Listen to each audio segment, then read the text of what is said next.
Hey guys, How you doing, my man? good. That was a super interesting conversation. I think about some of the things you guys were just talking about quite a bit. Any quick comments on them? No, I think like you said it well, right? Like there's a new paradigm that's kind of unlocking. You almost think about like government bodies coming in and becoming, making something mainstream as like a regulation function when sometimes that regulation function actually can increase utility or the potential for utility.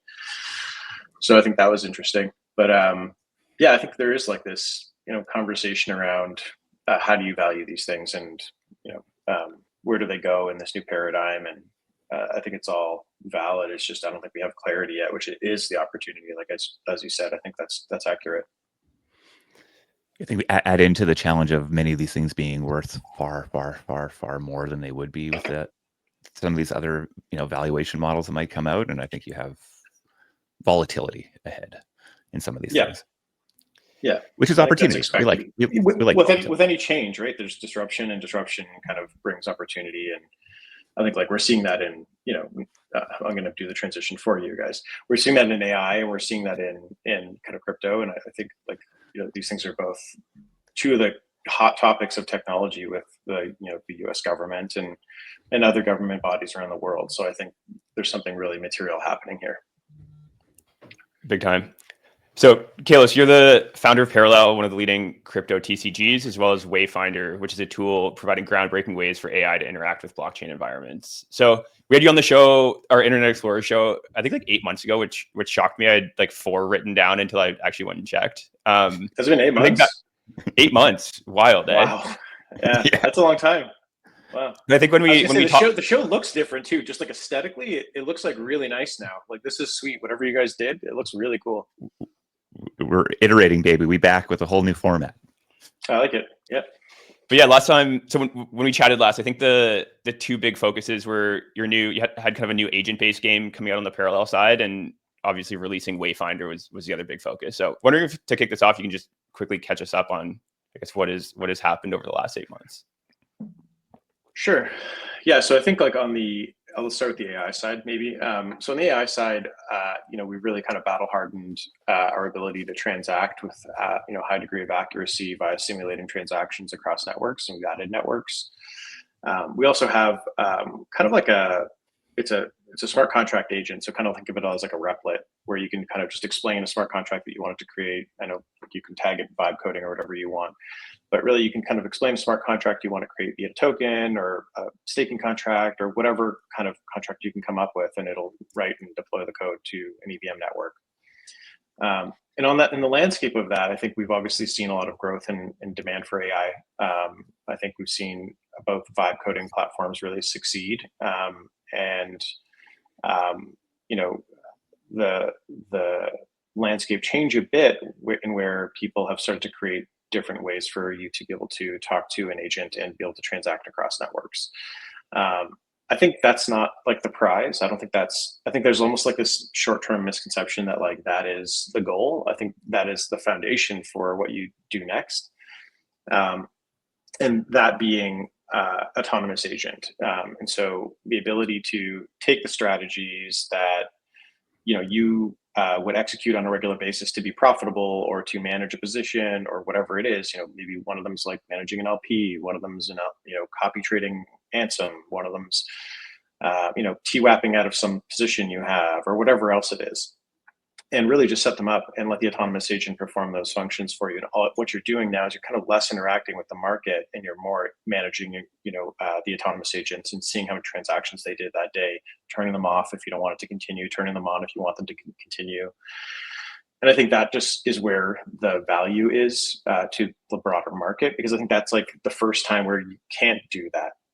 So like, I think you can, there's switches and BRAP and all these different types of ways to do multi-hop transactions. And yes, like Wayfinder can do that and does it really well.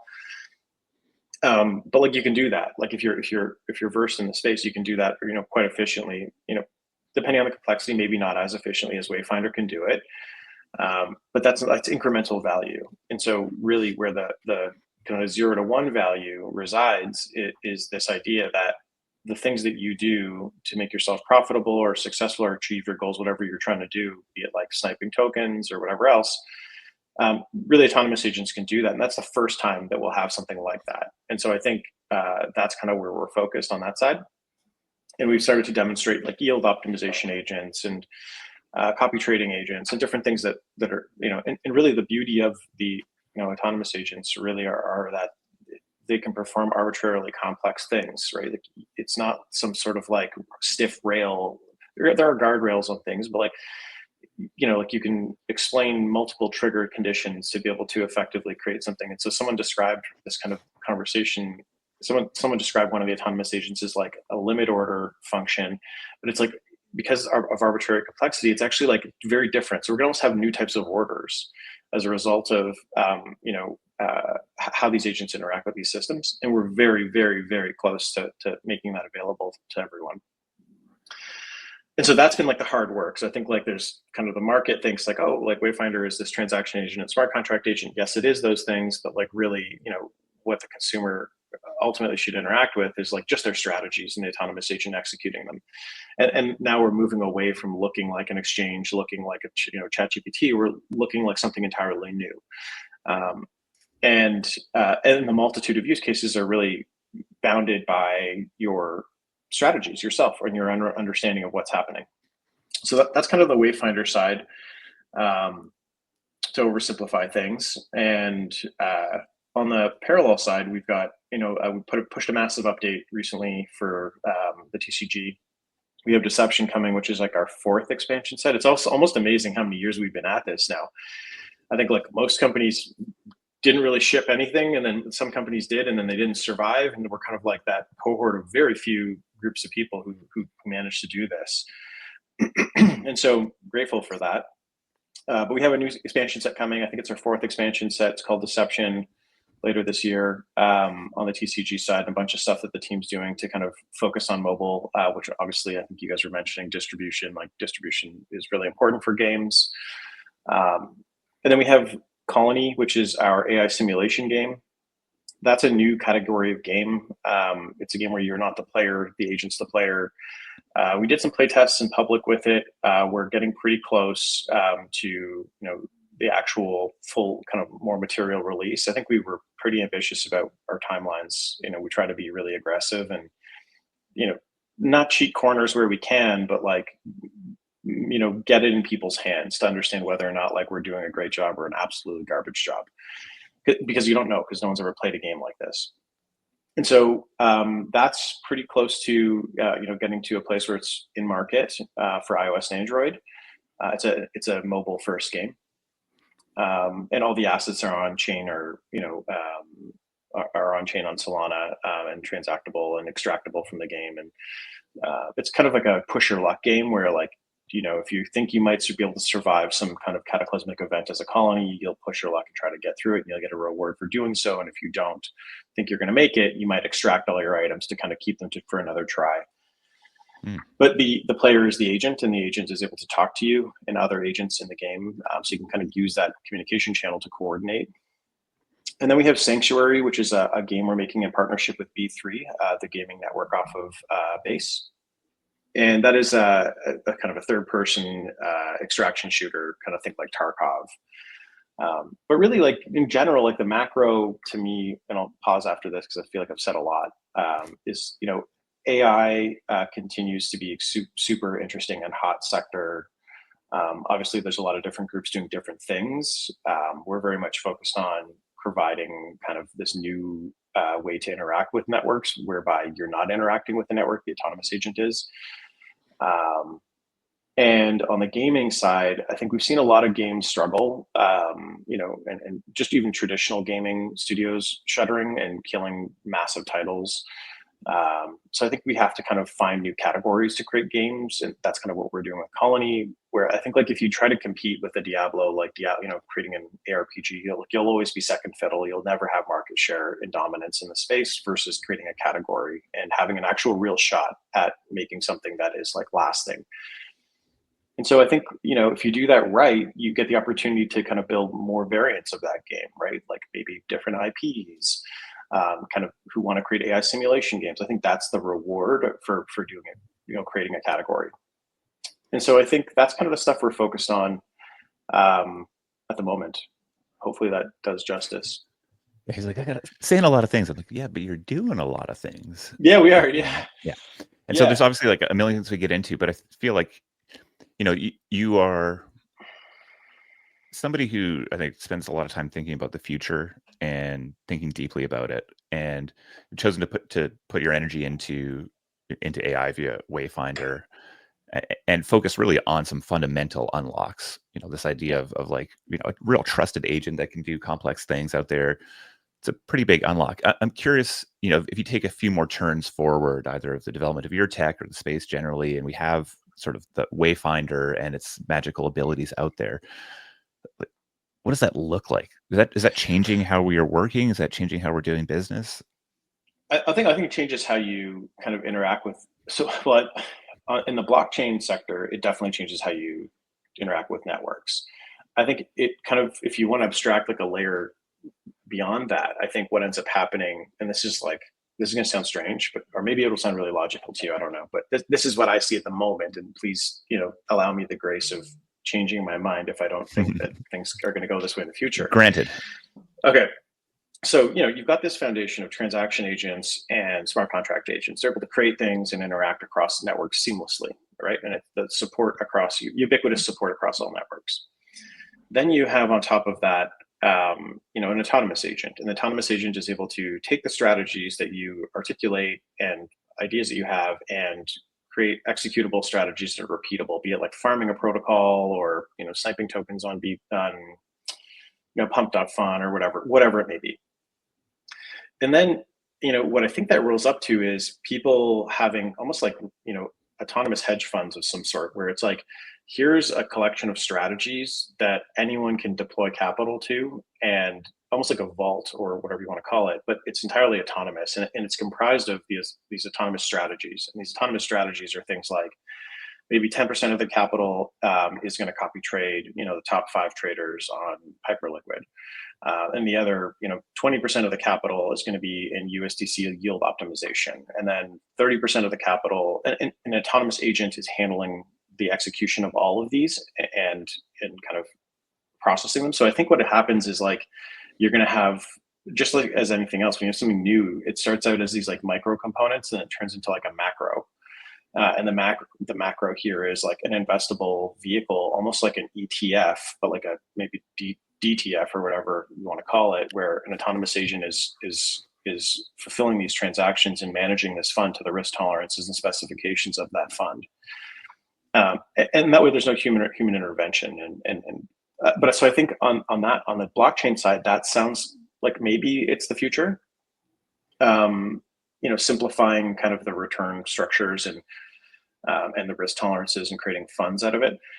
On the kind of broader side of the world, like I think I often say this, I don't think people quite, maybe they take me as a doomer. Like I think that like if we had to participate here. Like AI is completely changing everything. And I know a lot of us are like very blockchain focused, and I get it. And they're like, okay, cool, ChatGPT is cool, Perplexity is cool, whatever else is cool. But like, I don't think people quite understand the impact of the disruption that's going to result from this technology. And I think like having a flag in the ground and building something that is valuable, meaning the ability to seamlessly transact via simulations across these networks, autonomous agents, smart contract agents, this type of stuff, and doing that like the best in the world, which I'd argue we are right now. I think, actually not argue, I'm pretty confident we are the best in the world at that right now. So I think, but I think the world is going to shift on its axis a bit. Like I'm a bit of a prepper kind of, and I know doom sells a bit here, right? But like, I'm not sure if you guys know, this guy on Twitter, Good Alexander. I think like he's got a great take on this as well. He's got a very different approach to how he's trying to maximize profits from the fall of Rome to be able to deploy to the building the citadel, right? And I appreciate that sentiment. I think it's actually quite clever. It's different than how I would see it, but I think we are in this place where like we can't tell real content. This pace of the innovation has been so blistering that we really can't tell Hollywood cinema from VO3 video outputs anymore.